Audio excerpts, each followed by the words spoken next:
sekali bertemu dengan rekan-rekan sekalian. Semoga kita dalam suasana sehat walafiat. Oke, kali ini saya akan men-sharingkan tentang beberapa hal atau petunjuk yang perlu kita tahu sebelum kita berinvestasi emas. Oke, ketemu lagi dengan saya, Thomas Krishna. Saya akan mulai sharing saya. Salah satu alasan kenapa saya men-sharingkan hal ini adalah menurut pengalaman saya, emas adalah salah satu investasi yang sejauh ini boleh dibilang anti inflasi atau mampu mengimbangi kenaikan harga barang-barang. Nah, terkadang terjadi salah pengertian mengenai investasi emas yang kemudian dilakukan dengan membeli banyak perhiasan berbahan dasar emas. Nah, jadi perhiasan dibeli itu lebih kepada tujuan untuk kesenangan, bukan investasi. Sehingga saat kita menjualnya kembali dan memerlukan dana, maka nilai yang diperoleh dengan kenaikan harga emas tersebut akan jauh berbeda kalau kita berinvestasi dalam bentuk emas batangan. Jadi emas batangan itu adalah bentuk yang paling cocok apabila kita menginginkan dana saat kondisi darurat, ya, atau juga sebagai peredam dari inflasi.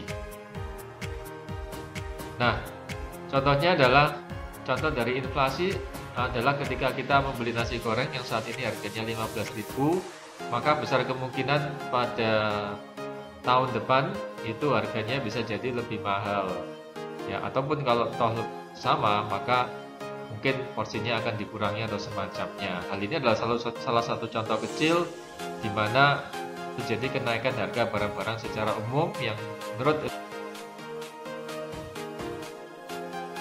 Nah, dari mana kita mengetahui harga emas internasional? Dari berbagai macam sumber yang cukup mudah kita temui.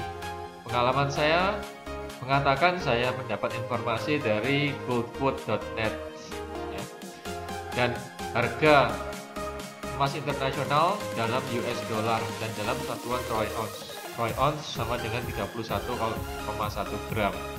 Atau kita bisa mendapatkan harga emas juga berasal dari situs resmi PT Antam.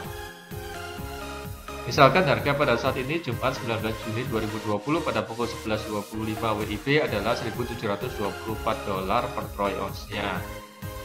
Dan sedangkan 1 US dollar saat itu nilainya adalah 14.238, sehingga harganya adalah 1.724 dikalikan 14.328 dibagi 31 gram, maka ketemunya kurang lebihnya 789.000 per gramnya. Itu adalah harga internasional. Jadi bukan harga yang ditawarkan oleh pemilik toko apabila kita ingin membeli.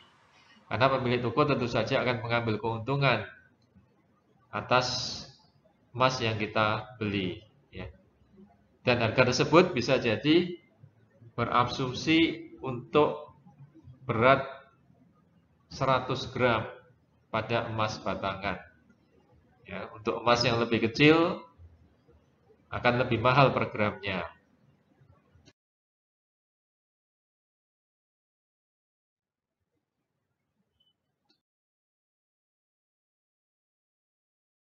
Kemudian ada lagi emas 24 karat tanpa sertifikat yang dinamakan emas lokal, ya. Jadi ini emas tetap 24 karat atau para pedagang di Surabaya sempat saya dengar menyebutnya dengan emas CT.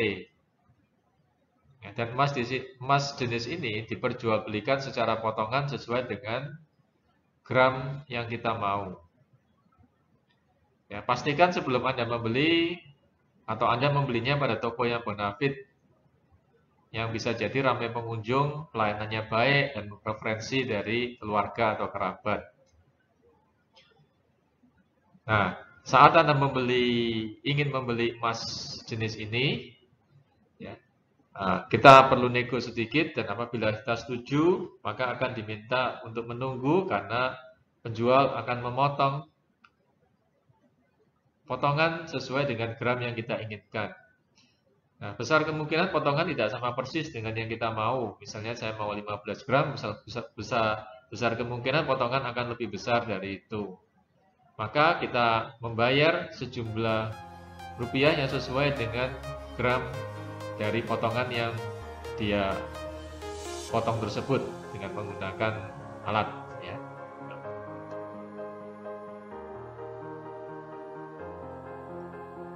Nah, contoh transaksi yang pernah saya lakukan pada tahun 2009 bulan 12, di situ harga per gramnya untuk emas lokal 343.000.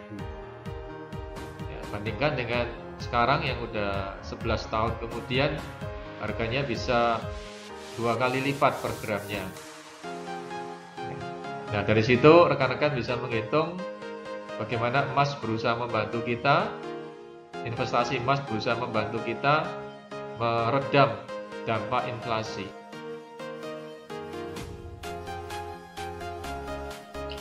Bagaimana kalau kita ingin menjual emas lokal?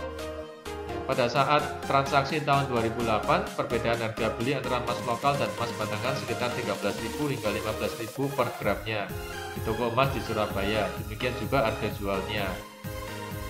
Kenapa lebih rendah? Ya tentu saja karena emas lokal dijual tanpa sertifikat.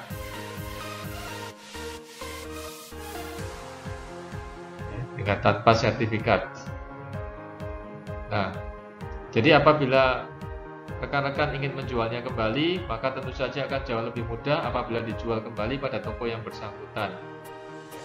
Dan apabila dijual pada toko lain, maka kemungkinan besar mereka tidak mau ambil atau tidak mau ambil resiko. Ya. Dan kalaupun toh mau, mereka akan melakukan cek kemurnian emas dengan semacam air rasa.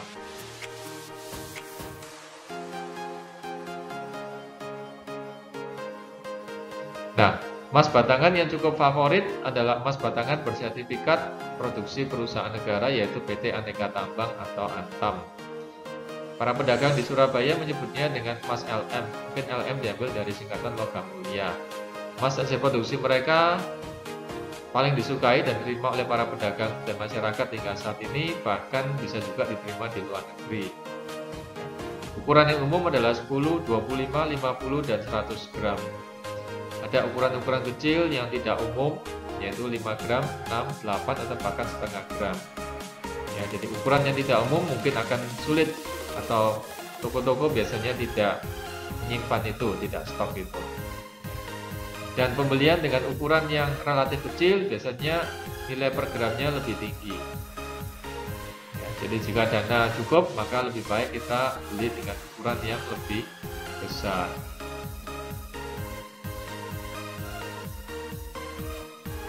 Nah, berikut adalah contoh-contoh emas produksi PT Antam yang keluaran tahun 2010, sekitar tahun 2010.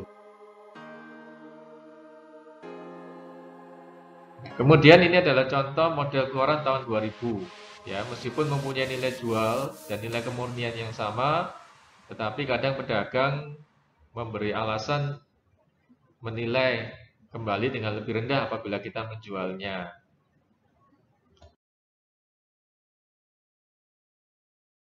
Kemudian ini adalah gambar keluaran tahun 2009-an. Ya. Dan itu adalah sertifikatnya. Sertifikat terpisah dengan produk fisiknya yang berada pada satu kemasan plastik. Pastikan ketika kita beli emas batangan, apalagi untuk saat ini, pastikan ada sertifikatnya. Dan apabila kita membeli emas pada keluaran tahun 2009, pastikan juga lebih memilih emas yang ada sertifikatnya. Ya, selain menjamin keaslian, juga menjamin juga rasa aman. Dan tentu saja dibeli di toko yang bonafit dan yang bertanggung jawab. Ya.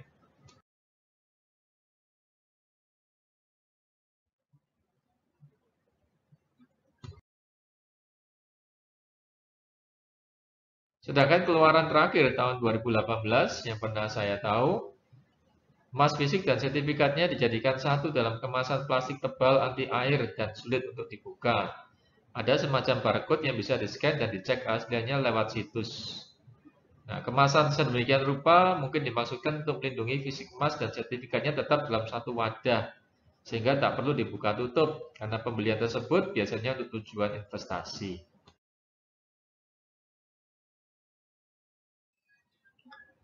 Di mana kita membeli emas antam? Ya. Nah, mungkin apabila toko-toko emas dan beberapa bank berada pada satu gedung pertokoan, seperti yang ada di Surabaya, akan jauh lebih aman dan nyaman. Dan perbedaan harga antar toko biasanya kecil untuk emas LM yang bersertifikat dengan tahun keluaran yang sama. Ya, namun tidak ada salahnya kita membandingkan harga dan barang pada beberapa toko emas yang bonafit sebelum transaksi, khususnya jika pembeliannya relatif besar. Dan penyimpanan di SDB atau Safe Deposit Box di bank ya, mungkin menjadi pilihan yang bijaksana saat jumlah emas batangan kita cukup banyak. Pembelian langsung juga dapat dilakukan melalui cabang PT Antam di Surabaya, tentu saja dengan harga, jumlah ukuran, berapa gram mereka yang tersedia, dan persyaratan lain yang berbeda dengan pembelian di toko emas. Ya. Selain itu, kita dapat juga berinvestasi dengan emas tanpa fisiknya. Jadi investasi emas tanpa fisik secara online. Saya tidak begitu banyak tahu tentang investasi tersebut, tidak pernah mencoba, tetapi saya merasa lebih aman dan lebih menyukai investasi dengan bentuk emas fisiknya. Nah, penjualan kembali hanya kita lakukan apabila kita betul-betul memerlukan uang tunai dalam situasi yang darurat mungkin dan membutuhkan uang dalam jumlah besar. Maka emas dapat membantu kita mengurangi dampak kesulitan keuangan dan kejadian tak terduga yang kita alami. Tapi semoga itu tidak terjadi pada diri kita.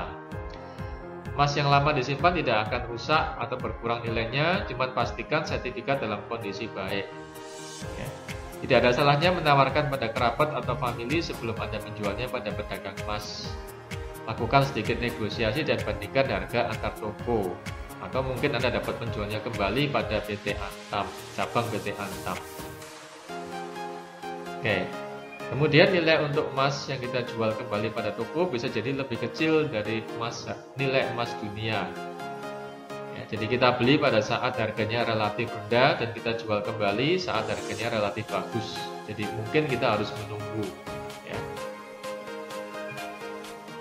Saat kita menjual kembali, ada beberapa alasan yang disampaikan oleh penjual untuk menilai harga yang lebih rendah. Contohnya adalah tahun keluaran, model keluaran, tahun yang lebih lama, dan semacam, atau mungkin tidak ada sertifikatnya dan hal-hal semacam itu.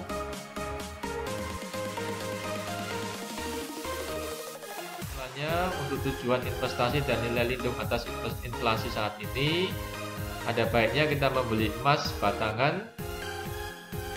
Jika memungkinkan, belilah emas produksi PT Antam dan bersertifikat keluaran terbaru paling tidak 25 gram jika dana kita cukup pada toko emas yang bonafit. Ya. Nah, apa yang saya sharingkan di sini adalah murni pengalaman saya. Ya, saya tidak ada ikatan dengan perusahaan-perusahaan yang saya sebut di sini. Jadi, apa yang saya sharingkan adalah dari apa yang saya pernah alami. Ya. Semoga informasi ini dapat bermanfaat dan salam sejahtera untuk kita selalu. Sekian dan terima kasih.